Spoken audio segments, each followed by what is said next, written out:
Welcome everybody to Legion Outpost. I'm so glad you're here to check us out. If you're not a subscriber, please subscribe. We are trying to get to at least 1,000 subscribers. We are at 762. It'd be great for you to join our community. You can also join our Discord community if you want to share some lists or share some pictures of your miniatures that you've painted, or just talk about board games as a whole. We talk about a lot about Star Wars board games. Legion is our biggest board game that we talk about, but there is also some stuff about Battletech and different things like that. We're into a lot of different strategy board games. But today we're here to talk about bugs, not because I like bugs, but because why not? We have some new news from the Geonosians. I want to talk first about the release date has been moved up. That doesn't happen very often, especially in today's society with all the problems with shipping and stuff. We've moved up from February to January, the end of February to January. So that's big news. You can get your Geonosians quicker on the battlefield to give you a little more time to practice before you get into big tournaments and worlds and different things like that. But the reality is, it's just great news. Now, because they've moved it up, you can actually pre-order them now on the sites, and I've already got mine arranged to be pre-ordered, and so I'm looking forward to that. But one of the things that happened this week, and the main reason I'm talking about the bugs, nobody really likes squirmy little bugs, and they're kind of ugly, but the models are credible. Look at these sculpts; they're amazing sculpts. The only thing I have is that there's about three that are almost identical. Well, you have 2 and 2 on each sculpt, but you got to do that to get the plastic out for a good price. And so there will be interesting ways to just distinguish them. And so I'm excited about it. They've got their traditional rock that they add instead of flight stands, which I like. I'm not sure what's going on with the bugs. Is that like dust kicking up as they get out? But it looks good. The sculpts look good, and they've done a good job. AMG has done a very good job. Atomic Mass Games has done a very good job of their sculpts. For the most part, I'm really happy with the way they look. I'm really excited to get them on the table. I really am a big fan of these guys. And so let's take a quick look at Geonosians in a unit breakdown. And now the reason I feel like I can do this now is because somebody, Jodocast, has actually got a box, and he box opened it. And so we got the reveal of the last card, the back side of a card that we didn't have revealed yet. So let's just take a quick look. We're going to start with the leaders, Sunfac. We'll start with Sunfac, and he is a operative. And so he's got jump 3, like you'll see on a lot of them, and cover 1, which is really cool because that's an extra. See that it's a free move. So he's actually getting a free jump 3. So these guys are going to be really mobile, which kind of makes into what they are. Like they're flying units. So it makes sense that they're going to be mobile. So he's got jump 3, which is great because he can do that extra move. Now they lose jump when they interact with a token, like a box on recover the supplies, or like somebody was saying, wow, it'd be great for them to be the guy that carries the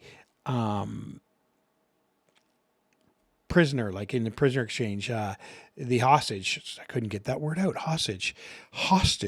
Anyways, but you can't, because as soon as they get a hostage or interacting when carrying something, they have the keyword that comes in that they are weighed down. So that means they can't carry or do their jump when they're doing it, which is good balancing and future proofing. That's really a big thing. And I like the way that we're continuing thinking about balancing and future proof. Of course, when they come on the board, they're gonna get a real spin, and everybody's gonna be like on them, and they're gonna be hard to stop at first, but we usually can figure out how to make things balanced. So he comes with direct Geonosian warrior, which allows you to give an order out to one Geonosian warrior, which means he's going to continue to keep them able to move when you want to, and you're not gonna run into the problem with they're gonna get shot out of the air because they didn't go or something like that. And then he is retinue Poggle the Lesser, and Poggle the Lesser. It's interesting. Poggle the Lesser. I wonder who was the greater, Poggle the Greater. But anyways, Poggle the Lesser, he gets to get a aim or a dodge when he starts by Poggle the Lesser. Well, let's look at his battle card, and I know it's kind of small on the screen, but I'll read it out to you.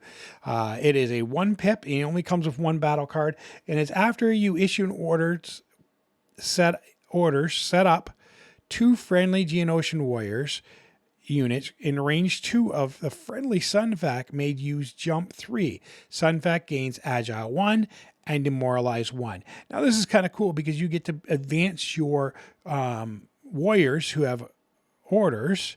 Not even have orders. They don't even have to have orders. They get a jump 3. So they get to jump. Now here's the key thing. I think, with the reverse side of that card, it is an overrun and it's a black and 2 whites. So if they jump through something on their turn, they can use a 2 black and a white with the overrun card and therefore causing damage too, which is kind of cool. I'm not sure if that's how it's going to work in the rules. I'd have to take a little bit closer, but that's my thought. But not only that, it gives Sunfac agile 1, which means when he moves, he's going to get a dodge. So jump will count as a move. So he's going to get probably 2 dodges, and demoralize 1, which means that when he activates, if there's any units in his range, they get a suppression, which means he could be suppressing units around him. It really seems like it's a good turn 2, turn 3 card, just from my thoughts. And now I was going to take a quick look at Poggle the Lesser. So he has jump 2. He's a little slower because he's a bit older. He's got that big beardy growth thing in his face that is kind of in his sculpt. It's kind of weird because he's got it holding over his. It looks like he's holding a mic. But other than that, he's a little older. He's got compel separatist alliance trooper, which means that if any separatist alliance troopers has a suppression, and they're not panicked, he can compel them to take a move by giving them a suppression. Entourage B2 Super Battle Droid. This is really cool because that means you can take an extra B2 Super Battle Droid, which means technically you can get 7 core, which is kind of cool.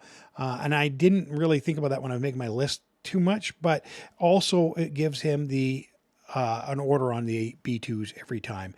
And B2s they're not in the meta right now, but I could see how they could be in the meta of this list. And we'll get to that more when we talk about his command cards. So he also has weighed down, and he has override 2. And so that allows him to override the command, like the AI on droids, which is kind of neat because if you don't want to attack with a B1 unit that's in range or a B2 and you want to be able to move first or take an aim first, you can do that. So he gives an opportunity to override a couple of their orders that are maybe artificial intelligence, their things. Now let's go to his cards. Now we're going to start with the 1 pip. Poggle the Lesser, during his issue order step, he may issue up to 2 orders to friendly droid troopers units at range 1. So he's going to get the order, and then he can give, probably your B2s, because 2 more orders. So like you could get actually 3 orders because he's giving 1. Now he's getting an extra 2. During Poggle the Lesser's activation, friendly non-panic droids, trooper units at range 1 of Poggle the Lesser gain fire support. Poggle the Lesser may make 2 attacks this turn. So essentially this is what the reason he's giving orders is that so he can have fire support, which is going to happen with your B2s. This is why you're going to want B2s, because then you can just pound in on something with fire support. And he has 2 attacks. His attack's not great, but 2 blacks and surge to hit. Now you're gaining the surges for the B2s. So you're getting a little bit more hit with that big, powerful B2, which you can get some good weapons on the B2.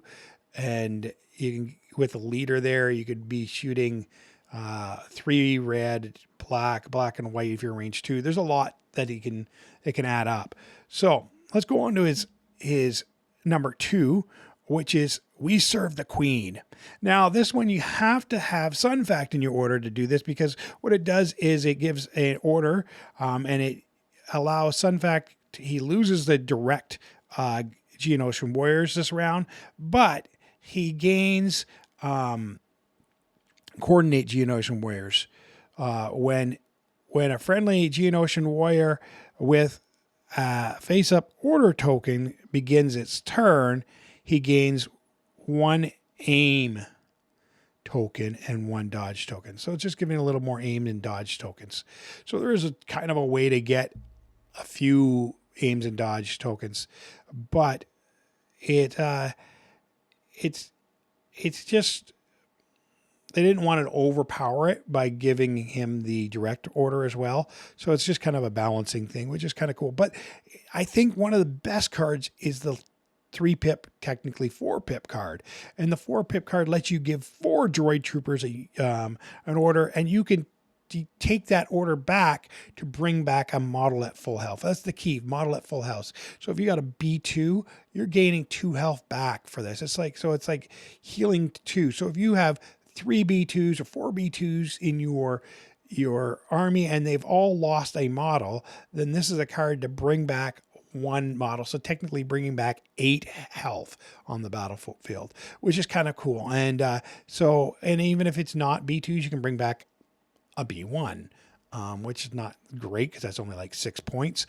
But the point is, it allows you to bring back models at full health. So this would be great with B2s. It'd be great with I don't know why I can't even think of the name of it right now. That is brutal for me. Okay. The Magna Guards. It'd be great for Magna Guards and B2s. I could not get that out. No, it's only core. So not Magna Guards. See, good thing I didn't think about it. Corrections. So let's move right along. We're going to be moving along here. And so we've done our unit breakdown. Now we're going to move into our strategies. And, oh, no, we haven't done a unit breakdown. We've got our core units. So here's our core units. Great models again. Once I said, these are great. Now you can see right here that they have jump 3, which is great. They continue to give that jump 3. They have scale, which is with jump 3 with why scale. But anyways, it comes in play every once in a while. Death from above, which I didn't really talk about, but basically if you're above a unit, it removes all cover.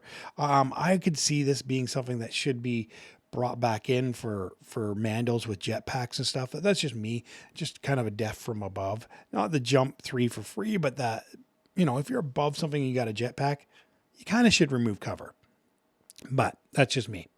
And so I could see death from above being something that should be errated into jetpack units. And then weighed down, so they can't do that jump when they're holding. They have 1 health, 1 courage. They surge to the defense. So range 1 to 2, they have a black and a white, and melee range black, which is not horrible. But you can get it when you get into their cards. You can see a bit more. So they have 2 heavies. Well, let's go with the personnel first. For personnel, they have a 1 extra unit, just a normal personnel. It's 11 points. It's just adding another miniature. So it brings your total up to 5. So that can be 10 black and whites if you're shooting at range 2, which is kind of cool. But then there are heavies. Now there's 2 heavies here.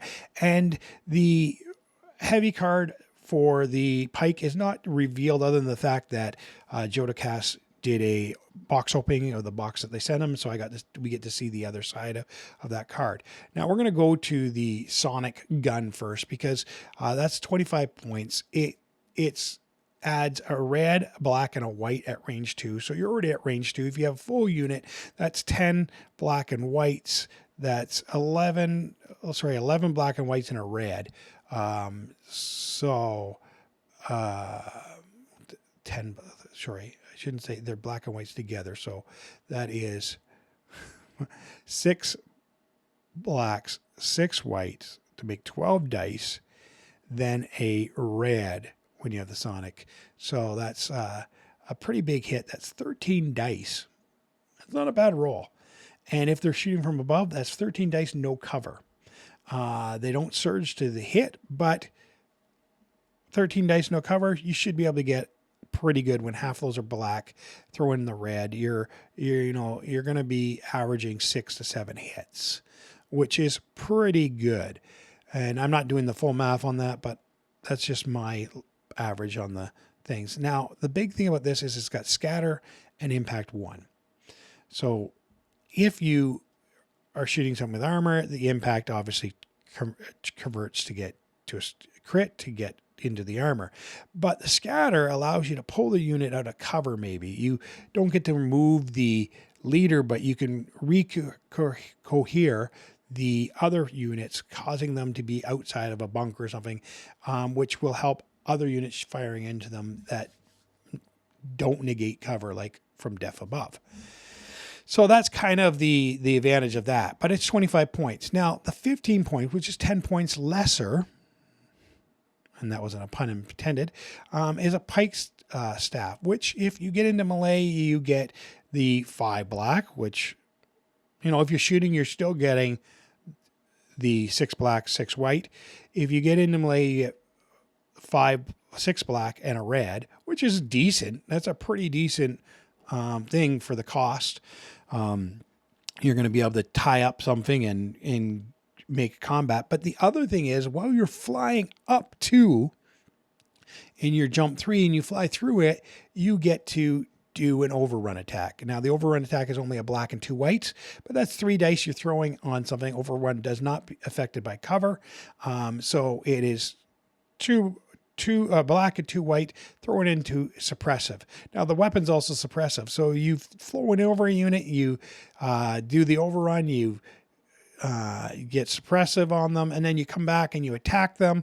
And so they already got a suppression, and now you're in melee contact with them, and you are going to give them another suppression. Now, or maybe you fly over them. Now the reason that's cool is because it allows you to change the card just before the attack happens. So maybe you fly over them, you shoot them. Next round, you fly over another unit, and you then go into melee combat, because then you can switch the card and you get the red and black. So there's a lot of cool strategies with that, and I think that I would definitely try that. The other gun is better, but for the 25 points, maybe this is just kind of a sneaky good way of doing it. But we're going to get into that a little bit more when we start talking about our strategies. And so we're going to get into strategies in a second. There we are, list building and strategies. Here we go. And so let's get into the list building and strategies. So obviously, if you're building a Geonosian list, one of the things I think you're going to take is Poggle, or probably going to take Sunfac so you can use all the cards. Now, in my opinion, Cad Bane could be really good here. If you have less, like Cad Bane could be just a great box runner when these guys go up there, create havoc, and he'd be up there and create havoc. So Cad Bane could be a great add-in here. We're going to put in 2 of these Geonosians, so we'll just start with like that. And we're going to put in some super battle droids. So let's go there and there, because that's a good way to run super battle droids. Let's start with 3 of them and see if we want to continue to do that. But I think that's a good option to have 3 of them. It's a lot of points. And here with Sunfact, I think that situational awareness might be good with him, because you can get those dodges. And I like to run prepared supplies. Recon could be good because you can really push them out there. So let's be kind of aggressive and go with recon. And then we're going to go right over here, and they don't surge a lot. We don't need anything really high thing. I think maybe some order control for distance might be handy. And that way, if something gets out of his range, they can be pulled back in with that. And for now, he's definitely going to need to stay up with the troops. And so we're going to put that for now. And then the Geonosians, I'm going to try both of them because I think they both have important parts. So we're really getting up there already. We're only 7 activations, and that's where the core units are going to come in. We're going to be able to get 2 more B1s, and so we're going to go with 2 B1s, and it's going to say, whoa, you can't do that because you can't have 7, but because of his thing, you can have an extra unit of super battle droids. So then with core, I like to go with something that can shoot at range, give us a bit of range. And then on this one, I'm going to do a repair bot. And that's all I'm doing on that one. And that gives us a repair because I do want to get in another leader. And so, as I said, you could play Cad Bane, which I think would play really well here. And that might be an idea of a list that I would do is with a Cad Bane in there. But I want to be able to make sure that I can get orders out. And so I'm going to go with a T-Series battle droid. There we go. And that T-Series battle droid, he is going to take this just because I don't like them getting shot off the field by a lucky shot. And then we still have 9 points. I like to run close to 800. So because of that 9 points, we can look at in here and maybe get ourselves some more units, or we could even look at giving ourselves something else here. Like we could lose this and we could end up with this maybe, or 1 point off, because he's going to be giving more orders. It's good to give extra surges out there. 1 point off. So that's where we say, okay, let's lose that. And we only have 4 points, which we can give him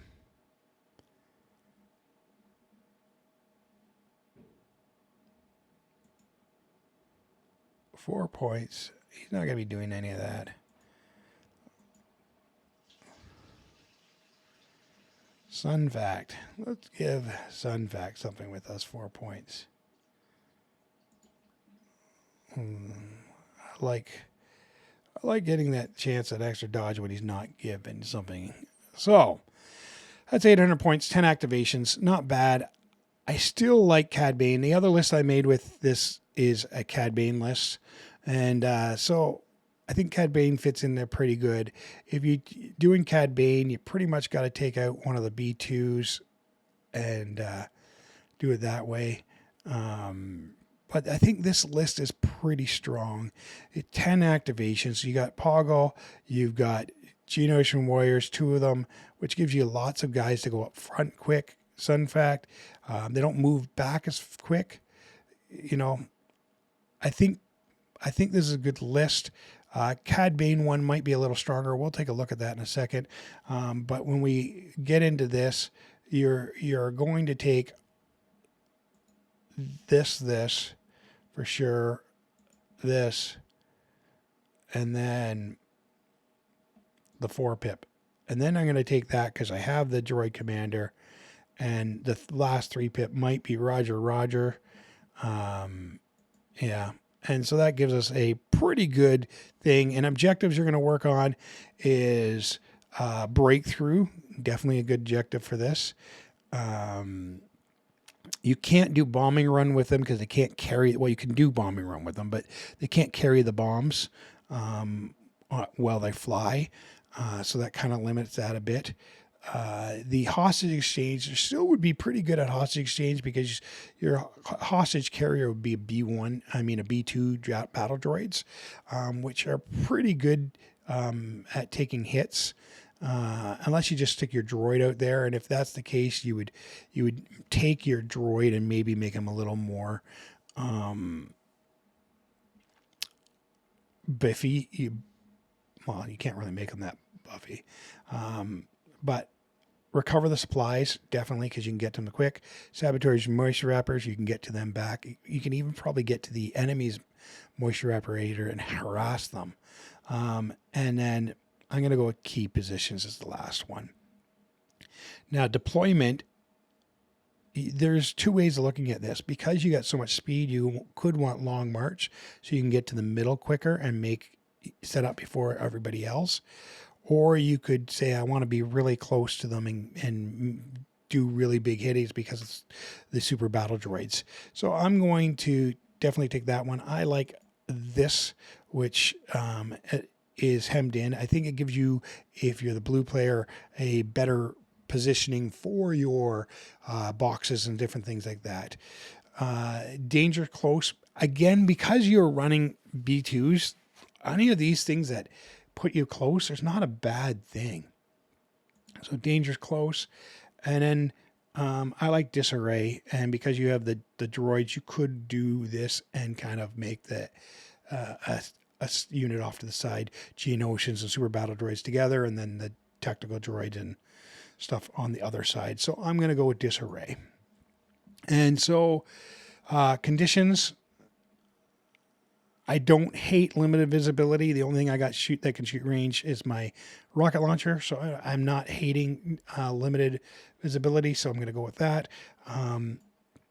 And then I think rapid reinforcements. The other two I just put in were fortified position and supply drops.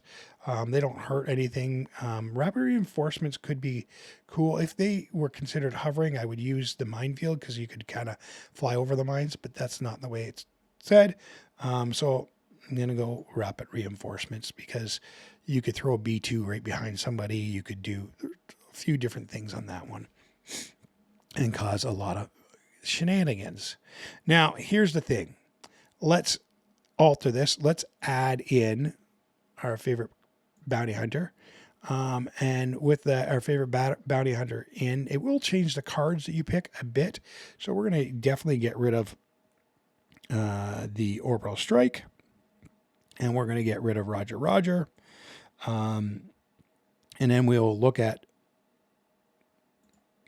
the 1 pips. So that gives us an opportunity to look at Cad Bane's cards. Now, right now we're at 905, which is really high. Now, Cad Bane, I always run him with duck and cover. I also always run him with a comms relay. That gets rid of his orders so that he can get his 2 dodges. So those are ones that you definitely want to run. So now we look at that. The gauntlet is really good at when you're in close and it gets you out of trouble. Not always necessary, needed, but it's really good. And then other than that, sometimes I will take up close and personal because he shoots at range 2 and that gives him some more dodges. So let's stick that on him. And then I like to start with a cache dodge. So now we're at 925 points, and that's way over what we were at before. So you're like, oh no, what do? We got to get rid of some points. So the obvious first thing to do is look at our B2s. So let's get rid of 1 unit of B2s. And we're down to 10 activations. We're 30 points over. And you're thinking, okay, now what?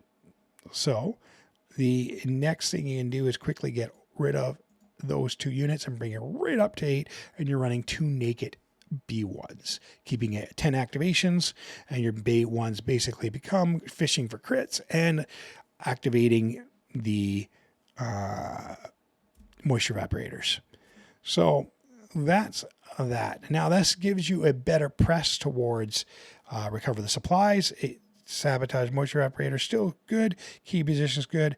breakthrough is still good because you've only really lost one unit of B2s and put in Cad Bane. Now, there is a little bit of firepower loss when you lose a unit of B2s. We could go down in activations, but I like having a 10 activation droid list. So let's look at the commands. Now, obviously, you're definitely going to want his 3-pip, and the 2-pip is good. I'm in control. Cad Bane.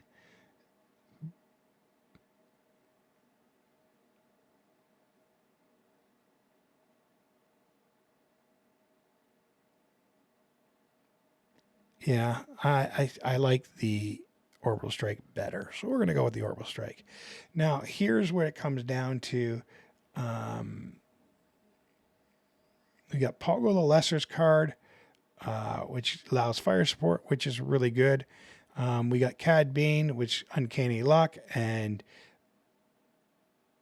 you can perform up to 2 attacks.